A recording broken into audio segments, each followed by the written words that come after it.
Chères parties prenantes, comme vous le savez, le secteur des télécommunications occupe une place prépondérante dans l'économie sénégalaise et engendre de manière dynamique la croissance et le développement du secteur tertiaire grâce à ses nombreux impacts positifs. Ces belles performances ont été rendues possibles grâce aux nombreux investissements soutenus des opérateurs pour anticiper sur l'innovation technologique et s'adapter à toute nouvelle exigence à travers une qualité de service améliorée au quotidien et s'alignant aux standards internationaux. Dans son communiqué en date du jeudi 9 décembre 2021, l'ARTP, l'Autorité de régulation des télécoms et postes, a publié les résultats d'une campagne nationale de mesure de la couverture et de la qualité de service des réseaux mobiles et a notifié à tous les opérateurs le montant d'une amende de 3% de leur chiffre d'affaires. En conséquence, l'Amicale des cadres de la Sonatel exprime aujourd'hui son indignation suite à la sanction financière de 16 milliards de francs CFA infligée à Sonatel pour des motifs de défaut de qualité de service. Ainsi, l'Axone, sur le fond, exprime sa désapprobation totale du non-respect par le régulateur du mode de calcul contractuel. En effet, la modification des seuils de mesure a été décidée de façon unilatérale par l'ARTP.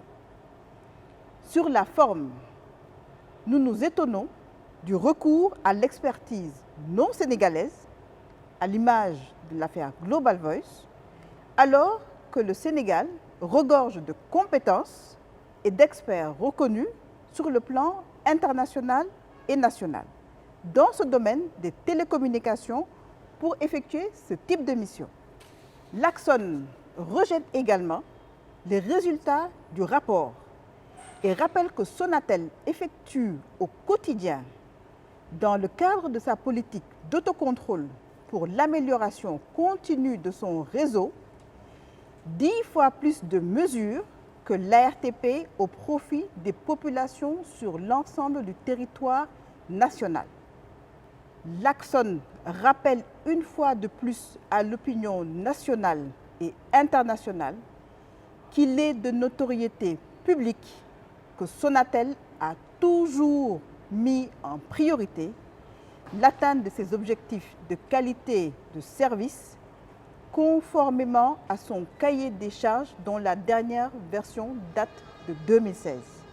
L'Axone ne saurait donc s'accommoder de cette décision injuste, qualifiée d'agression et par la même occasion souhaite un débat transparent et technique sur le rapport afin de démontrer ses contradictions. L'Axone ne saurait accepter qu'une telle mesure, décidée de manière unilatérale, asphyxie la Sonatel, sapant ainsi tous les efforts déployés pour faire de ce fleuron national une locomotive de l'UEMOA. La survie de l'entreprise et des emplois en dépend.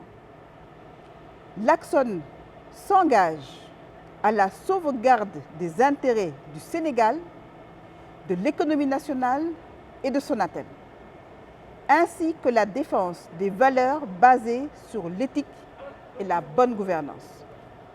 Enfin, l'Axone invite le régulateur à une meilleure collaboration afin de bâtir un environnement numérique compétitif au bénéfice du client, de l'État, de chaque partie prenante et des acteurs du secteur.